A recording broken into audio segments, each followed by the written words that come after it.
Kinshasa. Ce soir, nous allons parler du pouvoir organe qui gère les journalistes d'une certaine manière en République démocratique du Congo.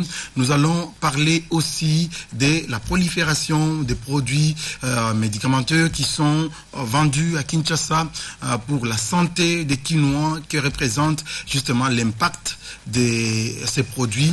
Nous allons aussi parler de l'actualité au Parlement. Donc, le sujet que nous avons retenu pour vous ce soir, c'est le contrôle parlementaire. Je ne suis pas seul. Avec moi sur ce plateau, Neftali Bomoutala. Bonsoir Neftali. Bonsoir Denis Kanila.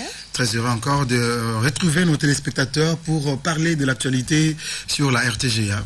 Ok, merci. Et vous l'avez constaté, nous avons des confrères sur ce plateau pour parler de l'actualité. Nous avons sur place ici Daniel Safou. Nous avons... Bonsoir Daniel. Tu es avec nous? Oui, je suis là. Okay. Nous avons ici Nico Mikaï. Bonsoir Nico. Bonsoir monsieur. Et nous avons enfin Joël Ndanga. Bonsoir mes chers confrères. Donc avec eux, nous allons pouvoir parler de cette actualité autour de l'UNPC. Vous savez, les journalistes, ils parlent, ils vous informent, mais ils sont aussi organisés au niveau de leur corporation. Alors aujourd'hui, nous allons donc parler avec mes chers invités sur la gestion, le pouvoir de l'UNPC. Alors, pour commencer, l'UNPC, quel est son pouvoir et il s'étend jusqu'où? Bien, merci d'abord pour votre invitation. Je dois préciser que je n'avais pas été invité pour cette émission, elle était entre les lignes et que me trouvant ici, je n'ai pas reçu le mandat. Bien que je sois président de la commission de formation professionnelle et syndicale de l'Union nationale de la presse, de l'Union nationale pour la presse, de la presse du Congo, UNPC comme vous l'avez dit.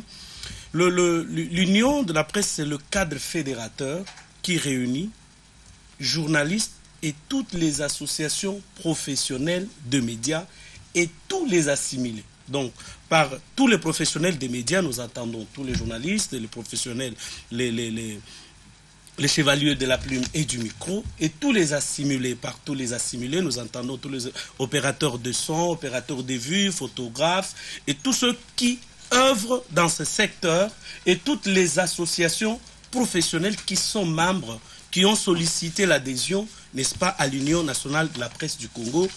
C'est donc ce cadre fédérateur-là. Mais il faudrait que vous compreniez d'où vient le pouvoir de l'UNPC. Pour comprendre son pouvoir, il faut lire la loi, je crois, 081 de 1981, portant le statut du journaliste en RDC. C'est cette loi qui donne le pouvoir, qui donne le mandat à l'UNPC, à l'époque l'UNPESA, qui donnait le mandat à l'UPESA à l'époque, de reconnaître la qualité du journaliste en RDC. Donc pour exercer comme journaliste en République démocratique du Congo ou pour des journalistes étrangers qui sont accrédités en République démocratique du Congo, pour vous reconnaître cette qualité, il n'y a que l'UNPC. À l'époque où il n'y avait qu'une seule télévision. Non. Même aujourd'hui, cette loi n'a jamais été abrogée. Vous savez, nous sommes... Il n'y a qu'une loi, c'est une ordonnance présidentielle, qui ne peut être abrogée que par une autre. Alors, il y a malheureusement certains confrères qui ne veulent pas comprendre cela. Et aujourd'hui, vous allez comprendre que les professionnels de médias ont abandonné leur structure qui les unit, qui les réunit pour aller ailleurs. Donc, c'est cette loi ici. Celui qui exerce ce métier sans cette carte-là, on peut le considérer comme usurpateur. Et en conséquence, il peut même être poursuivi en justice. Donc voilà un peu, c'est tout ce que nous pouvons dire. Je reviens à vous. Oui. Mais laissez-moi d'abord rentrer à la régie pour demander une petite plage publicitaire. Nous allons nous retrouver pour poursuivre avec ce sujet qui intéresse au plus haut point les téléspectateurs qui devraient comprendre comment se gère l'UNPC en République démocratique du Congo, cette structure qui est censée gérer les journalistes, donc les membres de la corporation, parce que c'est un syndicat. Non, ce n'est D'abord, pas un syndicat. On y revient tout à l'heure. Non, on doit On y revient corriger tout ça. à l'heure. Ce n'est pas un syndicat. On y revient tout à l'heure. On va à la régie, comme ça, on va poursuivre. D'accord.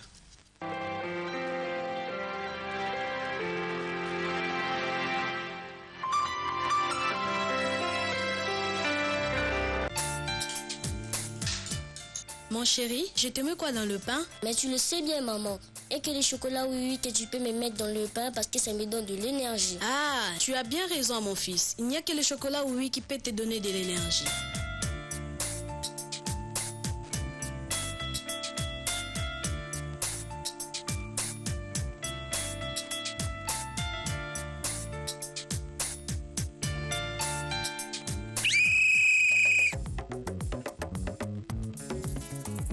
Qu'est-ce que tu as mis dans ton pain? J'ai mis du chocolat oui. Où est-ce qu'on peut en trouver? Maman, je veux oui, je veux oui.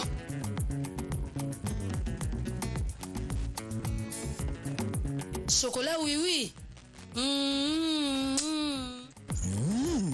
La pâte à tartiner oui pour le plaisir de toute la famille. Maman, je veux oui, je veux oui. Oui. Enfin, avec Samsung, il est possible de vivre le futur maintenant. Samsung met à votre disposition une gamme de produits à la pointe de la technologie, comme des Smart TV, mais aussi des climatiseurs ultra puissants pour rafraîchir votre environnement. Également, des frigos à vous couper le souffle, des fours à micro-ondes, des aspirateurs.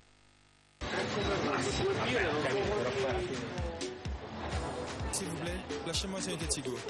Ok. Une SIM Tigo, s'il vous plaît. Merci. Tiens la SIM Tigo, pardon.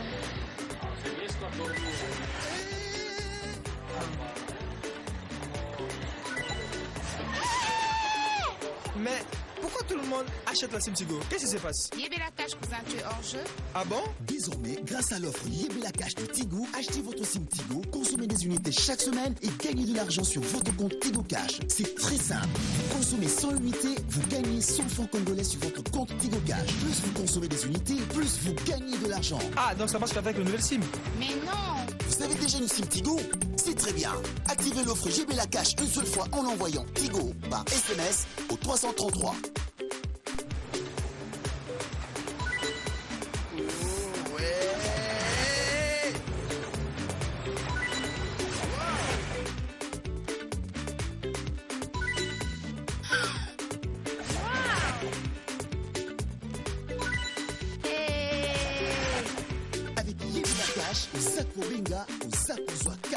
Pour utiliser l'argent gagné sur votre compte Tigo Cash, composez étoile 1, 2, 3, dièse. Souriez, vous avez Tigo.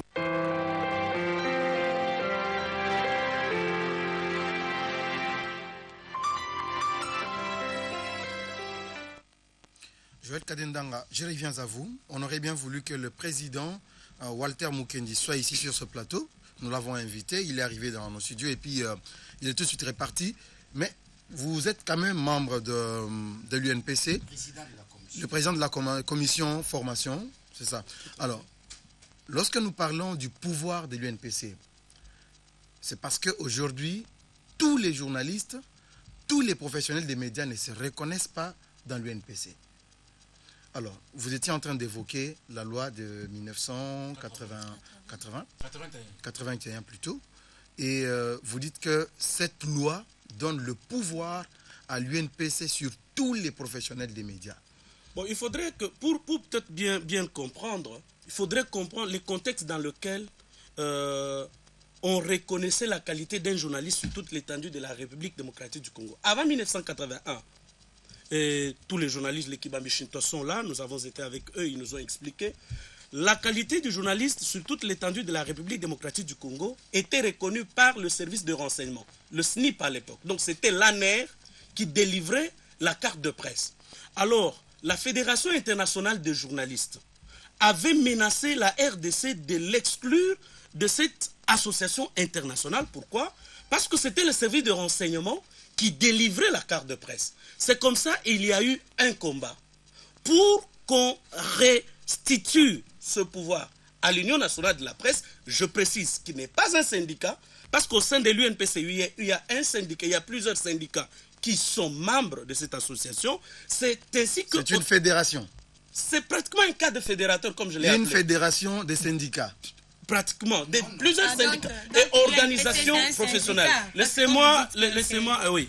Donc, l'UNPC aujourd'hui, pour bien comprendre son pouvoir, c'est l'autorégulateur des journalistes. Donc, il faudrait comprendre, nous avons 3 pouvoirs. Bon, en fait, l'objectif au départ, en élaborant le projet de loi sur l'organisation et le fonctionnement du CESAC, qui avait remplacé la Haute Autorité des médias, l'objectif était que l'on supprime même le ministère des Communications et des médias. Alors, oui, l'objectif au départ était celui-là. Alors, aujourd'hui, nous avons 3 pouvoirs sur les médias.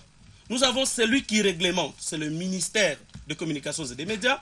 Les régulateurs, c'est le Conseil supérieur de l'audiovisuel et de la communication, le CESAC.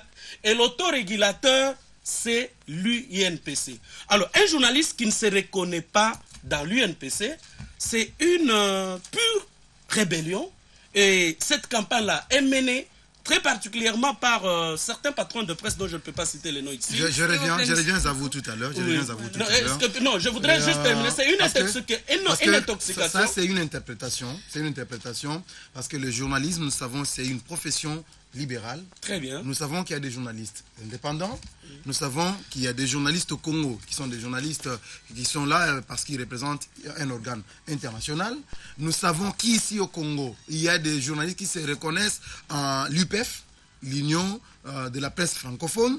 Vous ne pouvez pas leur dénier la qualité de journaliste. Non, laissez-moi vous dire une chose. Vous savez que l'UNPC, je vais finir. Vous savez que l'UNPC a été ce premier ordre-là qui a reçu pratiquement mandat avant l'ordre des médecins, avant l'ordre des avocats.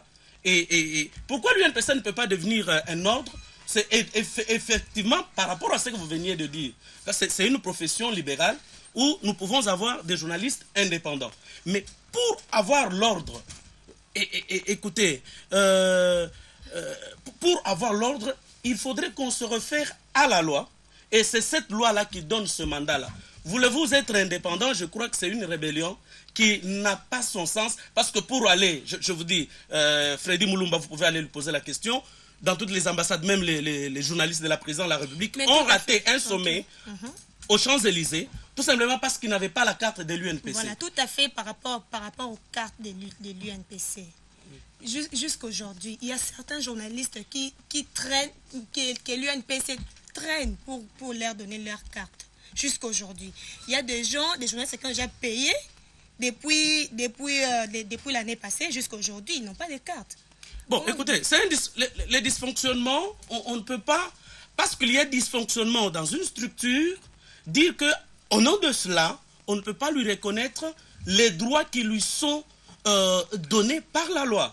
Donc, ça c'est un dysfonctionnement qui pourrait être résolu. Je souhaite que ceux qui se plaignent viennent au bureau de l'UNPC. Je crois qu'on va voir dans la mesure du possible leur argent avait-il été donné à qui et qui a détourné cet argent-là. Les choses peuvent se suivre et ils peuvent même être traînés devant la commission de Je voudrais accorder la parole à Nico Mbikai pour qu'il réagisse sur ce débat.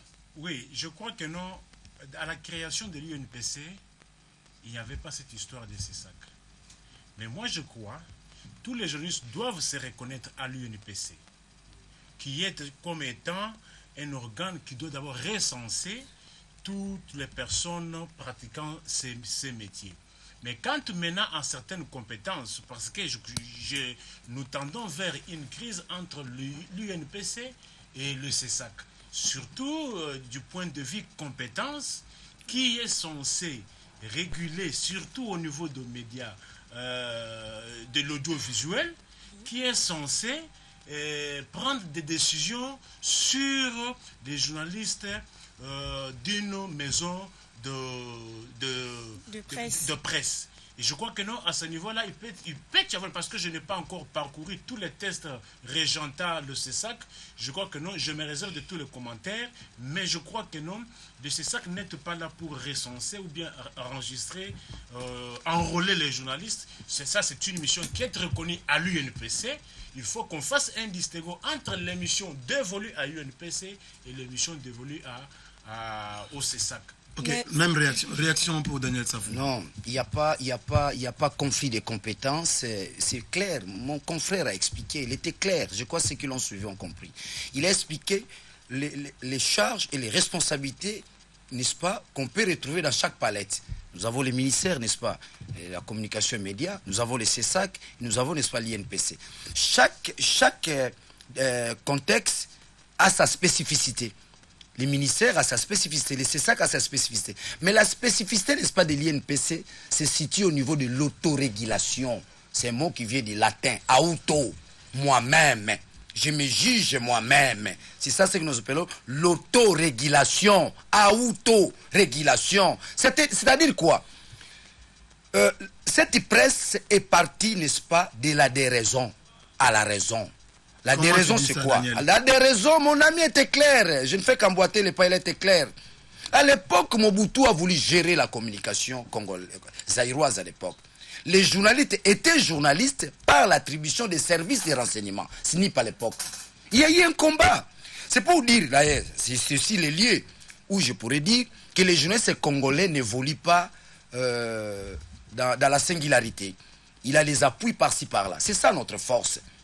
La presse internationale va constater à l'époque que ce n'était pas la presse. Ce n'était pas du journalisme ce qui s'est passé au Zaïre. Les journalistes étaient pris en otage. Et il y a eu combat, il y a eu des journalistes qui sont levés. Il y a eu combat, beaucoup sont morts. J'en arrive. Enfin, il y aura une loi. La loi de 81. Cette loi stipule quoi? Ne peut être journaliste que celui qui a la carte. La carte dit quoi? Du cadre fédérateur. Les cadres fédérateurs, c'est quoi? C'est ce cadre-là qui réunit tous les journalistes, n'est-ce pas, du pays. Donc c'est l'INPC. C'est qu'on va appeler l'INPC. L'INPC a le pouvoir qu'aucune structure dans le pays, n'est-ce pas, a. C'est-à-dire quoi? Attribuer, n'est-ce pas, la carte de presse aux journalistes. On est journaliste par sa carte de presse. Madame, on peut beau dire pour l'INPC. C'est comme ça, vous verrez. Parce que nous sommes une institution dont nous appelons l'autorégulation. L'INPC va avoir un tribunal de pairs. Le tribunal de pairs va avoir la mission, n'est-ce pas, de juger les journalistes. Les journalistes, c'est juge lui-même. C'est ce que nous appelons l'autorégulation. Donc, est-ce que l'on doit considérer aujourd'hui que l'UNPC, c'est comme l'ordre national des médecins? Mais oui, d'ailleurs. Est-ce que il y a aujourd'hui, vous allez réagir, est-ce qu'il y a aujourd'hui une loi qui institue l'UNPC comme un ordre de telle sorte qu'il soit opposable à tous? Merci beaucoup. C'est la loi de 81. C'est ce que l'autre a expliqué. Non, mais la loi autorise. J'aurais bien voulu qu'on lise la loi ici, malheureusement. Laissez-moi vous répondre. Ok, allez-y. Je vous réponds rapidement. C'est cette loi-là qui va autoriser, n'est-ce pas, à l'INPC, comme étant les cadres fédérateurs, n'est-ce pas, des journalistes. Il autorise à l'INPC, n'est-ce pas, le pouvoir d'attribuer la carte de presse aux journalistes. On ne peut te reconnaître journaliste si vous êtes porteur d'une carte. Beaucoup ne sont pas journalistes. Ceux qui ne sont pas dans l'INPC ne sont pas journalistes. Je vous donne une information, j'ouvre une parenthèse rapidement. Beaucoup de journalistes ont du mal à voyager quand ils se présentent, n'est-ce pas, dans les chancelleries, n'est-ce pas, du pays. Même on si vous exige. La carte la traîne. Laissez-moi, je vais vous répondre. Je vais vous poser cette question. C'est un point d'ordre administratif. Cette carte-là, pour qu'on arrive à vous attribuer la carte, on doit te valider. Il y a une fiche qu'on remplit. Tu ne dois pas venir, tu te réveilles un bon matin, tu te dis tu es journaliste. On doit lire. Il y a une commission. Il y a une commission qui suit le profil du journaliste. Qui est journaliste? Qui est censé détenir la carte? C'est comme ça que ça traîne. C'est pas que tu viens le matin comme ça on t'attribue la carte. On doit te jauger. On doit, n'est-ce pas, chercher à scruter ton profil en tant que journaliste. Je reviens maintenant. Jusqu'à preuve du contraire, il n'y a pas une loi qui va à l'encontre de la loi de 81 qui sous-tend les journalistes que si vous avez, n'est-ce pas, un ordre, c'est trop dit. Nous ne devons pas. Mais comment trop dire? C'est soit l'un, soit l'autre. Laissez-moi vous répondre. Ne tombons pas. Vous venez de l'évoquer tout à l'heure, M. Daniel. Maman. Ne tombons pas dans le jeu des mots. Vous comprenez? Ou dans les conflits de concepts.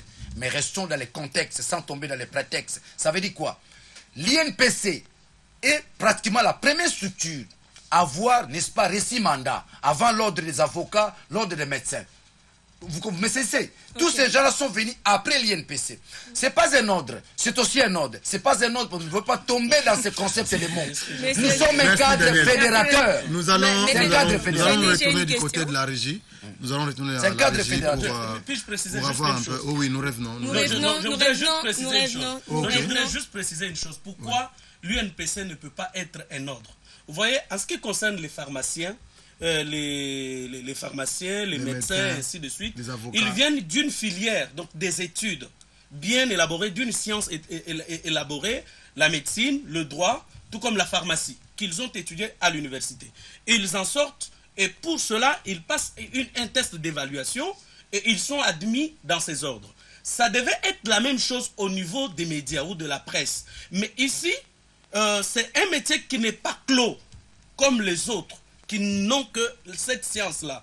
Mais ici, il y a certainement ceux qui font les sciences de communication et de l'information. Ils viennent, mais c'est un métier qui s'ouvre aussi à d'autres disciplines. Des gens qui c'est à ce sujet-là. S'il vous plaît, nous revenons après la pub. S'il vous plaît, M. Daniel, nous revenons après la pub. Nous allons prendre une page publicitaire et puis poursuivre.